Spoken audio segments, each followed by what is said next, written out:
Welcome back. So I've got a small board here in terms of news items, but there's one big news item everybody's talking about right now, so we'll get into that. So since the drafting of Mitchell Miller, there's been a lot of discussion of Mitchell Miller as a draft pick for the Arizona Coyotes. And as I've stated previously, I looked through his draft reports and his scouting reports, and there was nothing in there about this incident. But he did come out and tell all the teams that he was sorry.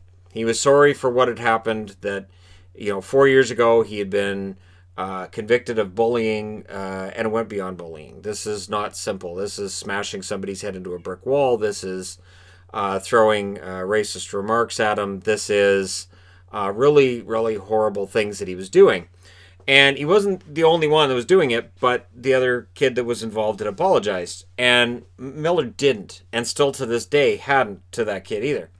So Arizona makes the draft pick knowing he had apologized to them and he'd sent out this letter to 31 teams, but there's stuff that's come out since then.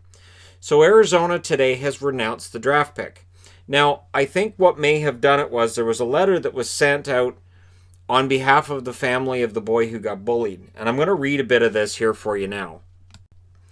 All right, so this is from the family. Hello, I'm the mother of the boy that Mitchell Miller bullied. I read the statements made by the general manager, Bill Armstrong, etc., and find them demeaning to our son. Are you aware Mitchell never, and that's in capital letters, apologized to our son? Are you aware 2 years ago he still taunted him? So this is when Miller was 16, that he was still taunting him. Are you aware that this went on for years? Do you understand the mental damage Mitchell did to our son? I respect you for stating he sent all the NHL teams an apology, but wouldn't it make sense if he was truly remorseful to send a letter to the kid that he brutally bullied both mentally and physically?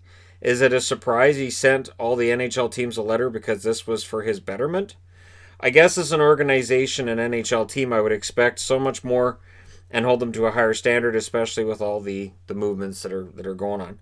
As much as we pray Mitchell will eventually see the damage he did to our son, we've seen no remorse. The other gentleman had a sincere apology to our son, and our son forgave him.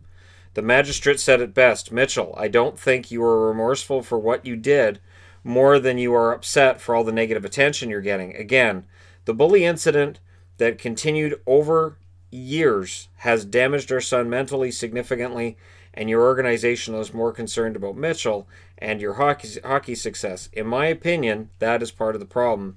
There is a victim out there that was and still is at the hands of your 111th pick. Best, Jenny. So that's the letter from the mother. And again, this went on. So again, for people who want to say, well, this was when he was 14. No. This went on for years. This went on until he was at least 16, maybe 17, maybe now. And I know, again, developmentally delayed, and there are different levels when it comes to autism. Our oldest here is autistic, and if you met him and interacted with him, you might think he's perfectly normal. It may take a little while to realize, okay, that seemed like, something a 6-year-old might react. That's how a 6-year-old might react, and a 20-year-old might react, or 15-year-old, or whatever age we're dealing with here, right? So really, this is a matter of Mitchell picking on the easiest kid to pick on that he can find. And it is cowardly. So it does speak to character. And we have seen so many incidents with sports athletes where character makes a huge difference. We can talk about Mitchell Miller and his talent and his ability to produce points and all of this, but if his character sucks, then that says a lot too. So I agree with what Arizona's done here today, based on all the information that's come out since then, based on the PR nightmare it is, and it's a 4th-round pick. The odds of this kid making the NHL are about, 12% for a 4th-round pick? So, and that's just making it into the NHL. That's not being an NHL regular or a star. So Arizona's taken steps today that I hope will end this conversation. I think it will. But I understand people want to say, well, it was an incident that happened when he was a kid. No. If it went on for years, and he's already been criminally convicted once, and a magistrate looked at him and said, you don't have any remorse whatsoever, you're just mad because this hurts your reputation, then you don't learn. And we see players do that in the NHL, where a coach will say, hey, so you're on the bench. And he gets mad about it. Rather than go, hey, so what did I do wrong here? He gets mad about, like, who am I? You're going to put me on the bench? GM, we're going to send you to the minors. Well, that's a terrible decision. Why are you going to send me to the minors? What about that loser? So, again, character's important when you're looking at prospects, when you're looking at kids. It matters. So these decisions that these guys make when they're teenagers, absolutely it makes a difference.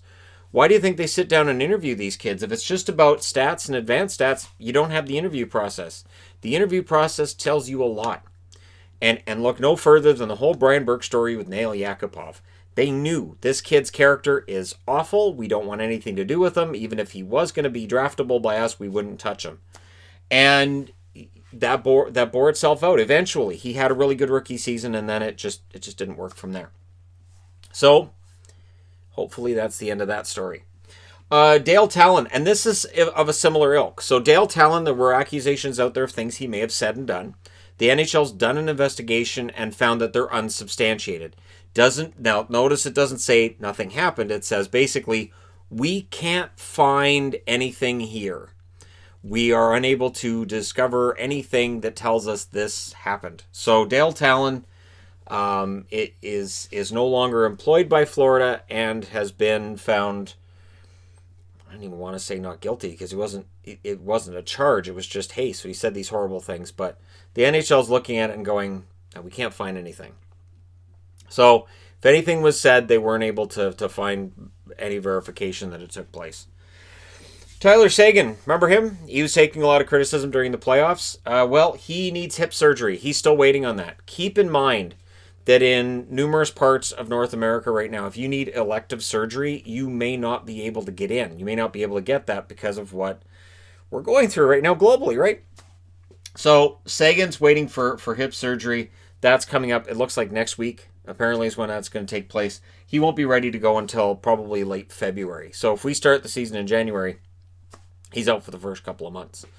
But it's going to be interesting. It's going to be a challenge.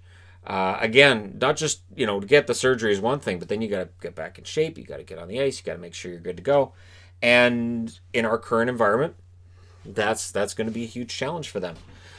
Chicago, the reason I'm wearing the Hawks, and it's not just because I got a hat to match the jersey. It's not just because of that, although it is nice to have a reason to wear the hat and the jersey together. Kirby Dach will be allowed to play in the World Junior Championship. I would expect stacked World Junior Championship teams this year.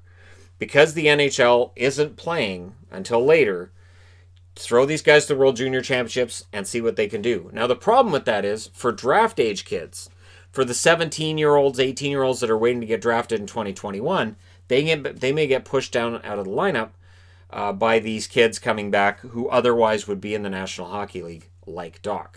So we'll see how that goes and whether or not Canada can get a gold medal. But remember, it's not just Canada that's going to get a lot of really good players out of this. Other countries will as well. I think it's going to be a heck of a tournament. Again, there are concerns about that tournament and how this is going to work and the environment for it and whatnot. But fingers crossed it goes off without a hitch and we get a World Junior Championship winner in 2021. Let me know your thoughts in the comment section below as always. Don't forget to hit like and subscribe if you're browsing your way through. You just happened upon this video. Thank you guys so much for watching, for all your support. I will talk to you again soon.